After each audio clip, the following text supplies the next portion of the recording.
There is big news going on with the controversial founder of Hex and Pulsechain. I'm talking about Richard Hart in his battle with the SEC. Huge news for all of crypto, but a lot of people out there are not going to want to report the whole truth because a lot of people really don't like Richard Hart. So watch this whole video if you want to sound smart out there, if you want to know the actual narrative, because I see some people covering part of it, half-truths, but the actual truth that we're about to expose is actually extremely bullish, and I'll tell you why. Now, Richard Hart, a controversial crypto founder, love him or hate him, if you're in crypto, you have heard of Richard Hart. He's created a cult-like community, Hex and Pulsechain. Pulsechain's the network, Hex lives on top of Pulsechain, and the trading platform is called PulseX. Now, he's been in this legal battle with the SEC for almost 2 years now, and the entire community has been very negatively affected by the unfair persecution of not only Richard, but the decentralized software that he created.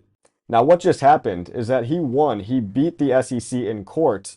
And even though he beat the SEC in court and got dismissed of all charges over a month ago, he basically just won again because the SEC had a 30-day window to amend their complaints to add any potential new information. And they failed to do so. They just decided not to do it at all because obviously there was nothing that they had in the first place, and it's not like anything new came up in the past month that would have caused any kind of change in the story at all. So we can finally wrap this up. The Hexicans, the Pulsechain community is celebrating, taking their much-deserved victory lap because they have been mistreated and talked down to by the majority of crypto, the mainstream crypto media, and even the final boss being the SEC. So congratulations to all Pulsechain enthusiasts. Congratulations to Richard Hart for winning this case in a way that actually sets precedent going forward. Now, I'll tell you why this is a big deal, and I'll tell you what a lot of people get wrong, because if you're on a podcast out there, I know it's kind of trendy and you might think you're cool to be a Richard Hart hater. There's a lot of those guys out there. But I'm trying to help you by watching this video, by sounding smart, by actually knowing what you're talking about, and it's never too late to turn a new leaf. It's never too late to change your mind. Maybe we can admit that, this Richard Hart guy, does he dress like a clown in Gucci suits sometimes? Yes. Does he flex and brag about his Rolexes? Sure. But does that make somebody a scammer? It's almost an IQ test to really see who can look past the surface level marketing stunts that he was doing versus what he actually did, what he actually built, and how this win is huge for all of crypto. Now look at his tweet just today. I beat the SEC in court. The SEC did not drop its case against me. That's one of those things that you're going to see a lot of people misreporting, saying that, oh, the SEC dropped the case as if it was up to them, as if they had control the whole time. Not true. Now, in a lot of cases like Uniswap, Coinbase, OpenSea, a lot of high-profile crypto lawsuits and investigations actually did get dropped. The SEC actually usually prefers to settle, basically charging a giant extortion fee to get paid off to just decide to make the case go away. In most of these crypto cases, the SEC does walk away and wields all the power.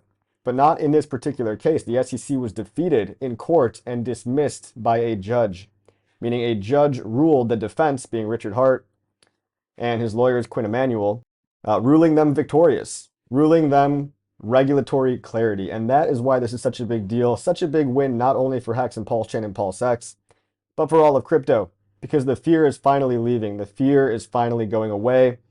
People are not afraid to do business, to build cryptocurrencies, to innovate, build infrastructure, and most importantly, just to talk about cryptocurrencies that they like.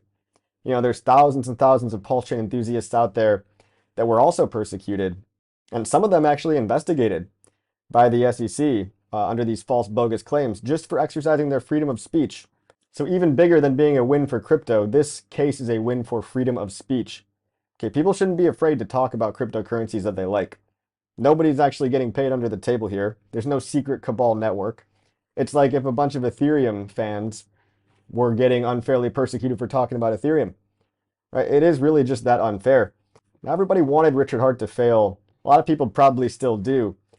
And a lot of people really despise, for whatever reason, people that like Pulsechain. But the facts are the facts, and you cannot deny anymore that Richard Hart won. The SEC lost. Now, why did they lose? They lost on two reasons. And what I hear happening a lot of times is people will only quote one of the two reasons. But I want you guys to sound smart out there, and I want you guys to understand the magnitude of the loss, okay, on the SEC side. The SEC lost due to lack of jurisdiction and failure to state a claim. Lack of jurisdiction means that Richard Hart hasn't lived in the USA for 10 plus years. So the SEC cannot be the police of the entire world, even though they might think they are sometimes. So they lost on jurisdiction, which is as good of a reason as any to not waste any more time and money in this, wild goose chase of a lawsuit. But number two, the reason that most people don't quote is failure to state a claim. See, what I've seen people trying to frame this as, oh, Richard got off on a technicality. He got off on a loophole. He's so lucky that he wasn't living in the USA, but because that was, the only reason that he got away, the scammer got away. That's the narrative that people try to spin because they can't read past headlines, they can't do critical thinking. Now, failure to state a claim is another really important reason, meaning even if everything that the SEC said was true in their complaint, even if it was, which it wasn't, and that would have been discovered if the case continued, but it got dismissed. Even if it was true, it was not enough. The arguments were too weak to actually say that you violated any rules here. So the era of the corrupt SEC unfairly persecuting people seems to be coming to an end, at least in the cryptocurrency space. And we thank the SEC for deciding to move on, deciding to not file an amended complaint and to go on to catch the actual bad guys. And you'll see here that Richard Hart's highlighting a very important point. The judge also rejected the SEC's abandoned alter ego theories, where they tried to lump in software code. You see, Pulse, PulseX, and Hex are just code. They function with or without Richard's involvement at all. Yet the SEC was trying to say, for the first time ever that I'm aware of, that code was a person. They were trying to sue a piece of code. Little lines of ones and zeros on the internet that can never be taken down that live on a blockchain. They wanted to drag this code into the courthouse somehow, which didn't make any sense at all. And this is a huge victory, like he says, for all open source software because it leaves people with a little more clarity, a little more common sense and relief that they shouldn't feel afraid to build open source software. They shouldn't feel afraid of getting some kind of crazy bogus lawsuit like this. And thank you to Judge Carol Amen as well for just having some common sense and pointing out that there actually was no fraud here the whole time, as much as the haters wished that there was. Again, congrats to everybody here, and let's take a look at the actual letter posted by Richard Hart just a couple days ago. You'll see down here, the Plaintiff Securities and Exchange Commission provides this notice that it does not intend to file an amended complaint. So we've seen the new Trump administration, Paul Atkins, the new crypto chair of the SEC, the pro-crypto chair of the SEC, is making some changes. Quite clearly, there's been a vibe shift in the government when it relates to crypto specifically. And so the SEC can focus on doing their job of catching securities and maybe not focus so much on open source cryptocurrency software that, again, would perform with or without Richard's involvement at all. But I think Richard really just did play this right. He did everything he could to protect himself with his language, with countless disclaimers about he doesn't work for anybody, not having expectations of profit from the work of others, not even living in the USA, not marketing specifically to USA people. He did everything right. And he basically went up in this whole David versus Goliath situation to get a win and not a settlement, right? A lot of times the SEC just says, hey, pay us a settlement so that we can, fill our war chest and walk away. And it's basically an extortion fee because most of the time the little guy doesn't have the time, energy, or money to fight back. Richard Hart in this case, they barked up the wrong tree, not knowing that how committed, how well off, and how clever he actually was. And Richard clearly gave this entire scenario a lot of thought. So the SEC, I guess, had to learn the hard way. And again, even though this case was dismissed, as we can see on March 1st, due to, remember guys, two reasons: lack of jurisdiction and failure to state a claim. Lack of jurisdiction, failure to state a claim. If you get nothing else from this video, try to remember these two important reasons. So the judge dismissed the SEC fraud lawsuit against Hex crypto founder Richard Hart on March 1st, 2025, but the SEC filed for an extension of time. So what the SEC did is, not wanting to take the loss, tried to extend for 30 more days, as if that would buy them any time to discover new information, which clearly they did not have. They did not have because it never existed. because the claims that were made were bogus to begin with. And so we see nature is healing. We see also Richard pointing out other interesting caveats about how this vibe shift even incorporates corrupt criminal lawyers, lawyers that are persecuting people for political reasons, such as this Letitia James character who tried to introduce fresh uncertainty with Ethereum and fresh confusion into saying, wait, Ethereum might actually be a security, even though most people think it's not. The Hinman standard said it wasn't. It's sufficiently decentralized. But this bitch comes along and all of a sudden just throws a wrench in things.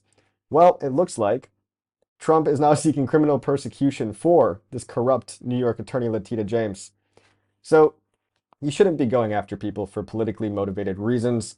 And it's good to see a little bit of justice, a little bit of common sense coming back to the markets, and at least in the SEC's realm and the DOJ as well, nature is somewhat healing. And speaking of that, the DOJ disbanded their crypto enforcement team, citing a Trump order. Now, why is this important? Well, for people that have been following the Richard Hart saga, the weird coincidence of this whole thing was that as it was starting to look like the SEC was going to lose their case, as it was starting to look bad for them, like they didn't really have much to go off of, well, the timing of this whole situation was very uncanny because a couple weeks later, this was about 4 months ago, Interpol put out a red notice for Richard Hart, citing that he did tax evasion and battery or assault of some 16-year-old. Like, a very wild, out of left field claim. Nobody really believes that this billionaire is out here beating up children or even evading taxes. I mean, it just seemed so. The timing of the whole situation seemed weird because they were citing that all this stuff happened, 2 or 3 years ago as well. Why is it just coming to light as the SEC case seems to be heading to a loss on the SEC side? Well, we've had lawyers in the community, retired lawyers, reach out to Finland, the Finland branch of Interpol, which Interpol is kind of like the underfunded, understaffed version of maybe the FBI, some kind of an FBI deal, but in Europe. Okay, it's a European agency. And they try to get the bad guys when they can. But in this case, when Finland was asked, hey, do you have any primary sources as to this crazy assault and tax evasion claim that you're throwing on Richard at this very inopportune time? They referred us back to the FBI/DOJ. They said, Finland is actually only a party to the case. We didn't actually originate the case. We don't actually have any source documents to share. Go back and ask the DOJ, FBI. So this whole thing smells incredibly fishy. It smells like a little bit more unfair persecution. Maybe some people not wanting to take a loss, maybe weaponizing the legal system in another continent.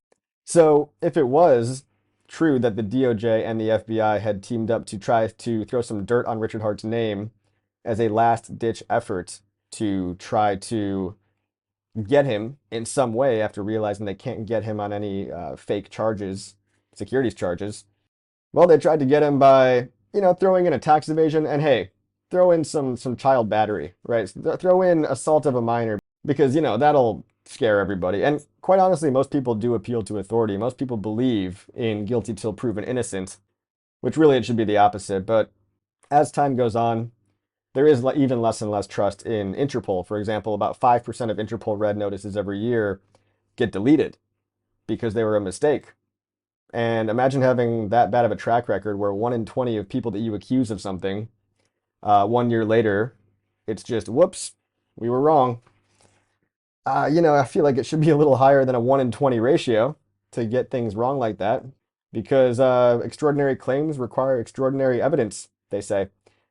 Anyway, all this to say that the DOJ disbanding their crypto enforcement team makes me feel a lot better as well about maybe the Interpol red notice bogus claims being cleared up sooner rather than later.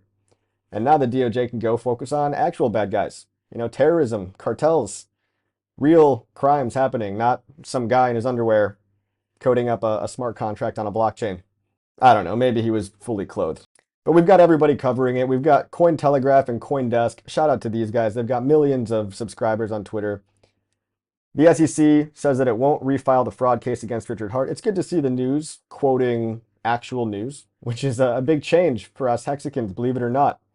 You'll see here the SEC walks away from the case, and this article by CoinDesk is good. It's accurate. So shout out to everybody reporting the news accurately. But you've got a nice contrast here. Look at the opinion piece right below this one, and you can see what the Hexicans have been dealing with for the last, basically ever since Hex existed, is stuff like this. Why I don't feel bad for Hex founder Hart's victims. As if there were ever any victims. I mean, it's a crypto. People buy it or sell it. You know, if you buy high and sell low and you want to cry that it's somebody else's fault, I mean, you're just a self-victim, right? You're victimizing yourself. So you've got soy boy losers like David Morris here that like to kick people while they're down, which is disgusting. I mean, without even reading into anything past the headlines.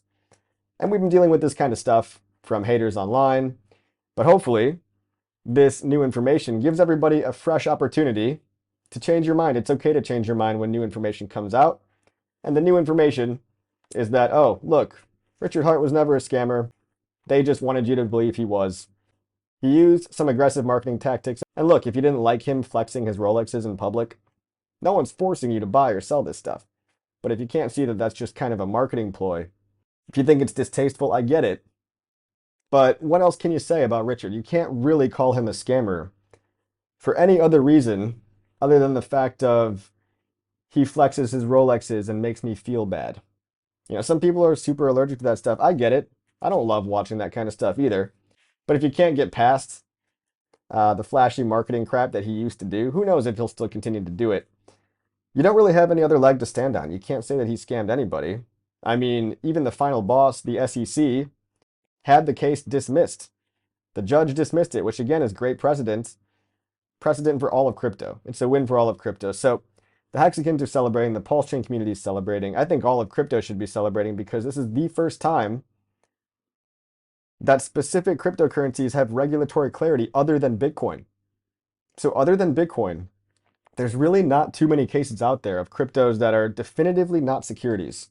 This is a big deal because unfortunately, I guess you can't just go and ask the regulators to make up a special law or give a special application, because we've been asking for that for years. You know, Coinbase has been asking for years now, hey, will you tell us what the rules are? Because we'd like to know the rules so that we can follow them. And the SEC never provided any clarity, any rules.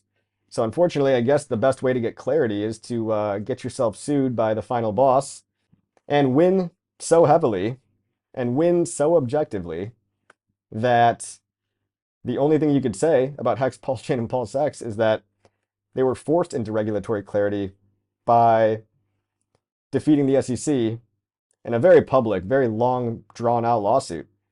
But if anybody was the guy with the time, the money, the drive, and the best lawyers, Quinn Emanuel, same lawyers as Elon Musk, same lawyers as Trump's ethics advisors for crypto. So a well-connected guy, it seems. It took a character like Richard Hart to actually go up against, you know, the David versus Goliath and actually get a win and get clarity, which no other cryptos have except maybe Bitcoin, maybe Ethereum.